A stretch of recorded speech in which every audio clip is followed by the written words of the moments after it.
During the Middle Ages, Vlad the Impaler Luke Evans rules as the Prince of Transylvania. As a child, he was taken by the Turkish Empire, forced into slavery, and trained as a soldier in the Sultan's elite Janissary Corps. There, he earned a fearsome reputation, dubbed the Impaler, for his brutal slaughter of thousands. Haunted by his past, Vlad eventually renounced his violent ways to govern Transylvania in peace. One day, while patrolling the forest, Vlad and his men discover a Turkish helmet in a stream, raising fears of an impending invasion. Following the stream, they reach a cave hidden high in the mountains, its floor littered with crushed bones. Inside the darkness, they are ambushed by a mysterious, deadly creature. Vlad narrowly escapes, fleeing into the sunlight, where the creature refuses to follow. Back at his castle, Vlad seeks answers from a local monk, who reveals that the attacker is a vampire, once a man cursed after striking a dark bargain with a demon for supernatural powers. The next day, as Vlad celebrates Easter with his wife Myrina, his son Indras, Art Parkinson, and his subjects, a Turkish contingent arrives unexpectedly at the castle. Vlad offers them the usual tribute payment of silver coins, but the emissary notes that a battalion of Turkish scouts has gone missing, implying that Vlad has had them killed, and demands an additional tribute of 1,000 boys for the Janissaries. Vlad refuses, but his army is small and no match for the Turks. He approaches the Turkish Sultan, Mehmed Dominic Cooper, the Conqueror, offering himself in place of the boys, but the Sultan refuses and demands Vlad's son in addition. In desperation, Vlad returns to the vampire's cave to seek help. The vampire offers him some of his blood, which will temporarily give Vlad the powers of a vampire. If he resists the intense urge to drink blood, after 3 days, he will turn back into a human. Otherwise, he will remain a vampire forever, and will one day be called upon to help his maker. Vlad accepts the offer and drinks the vampire's blood. Waking up in the forest afterwards, Vlad discovers he has been granted heightened senses, increased strength, and the ability to transform into a flock of bats, but his skin slowly burns in direct sunlight. When he returns to Castle Dracula, the Turkish army attack, but Vlad kills them all by himself. He then sends most of the castle's subjects to Kozia Monastery, which is situated on the edge of a mountain. During the journey, Myrina, Sarah Gadon, learns of Vlad's curse, but accepts that he will regain his mortality once the Turks are defeated.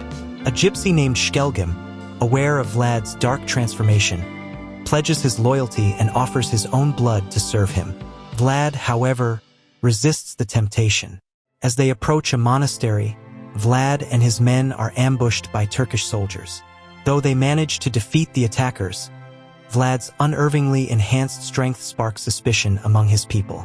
The following day at the monastery, a monk uncovers the truth about Vlad's curse and incites the villagers to turn against him. They trap Vlad inside a burning building, hoping to destroy him, but thick, black smoke shrouds the sun, shielding him from its lethal rays. Enraged, Vlad emerges from the flames and reveals the truth.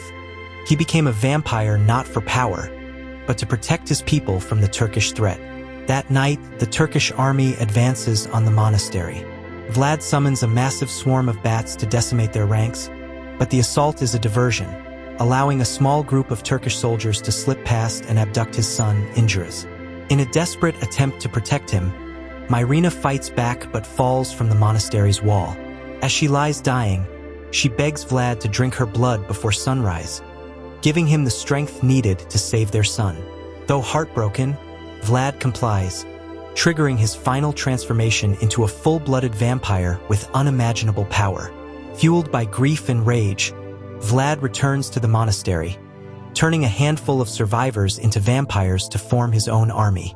Together, they storm the Turkish camp, ruthlessly annihilating the soldiers. Vlad confronts Mehmed, who holds Indras captive, prepared for battle. Knowing that silver weakens vampires, Mehmed has lined his tent floor with silver coins and wields a silver sword.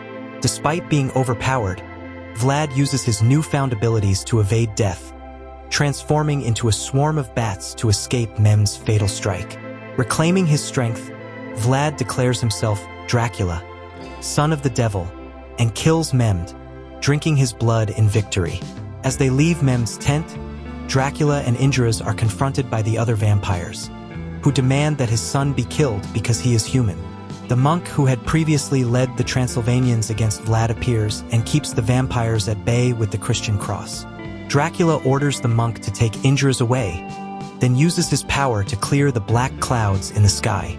The sunlight burns the vampires into dust, while Dracula collapses into a charred corpse. With Europe saved from invasion, Indras is crowned the new Prince of Transylvania, and Vlad the Impaler is presumed dead.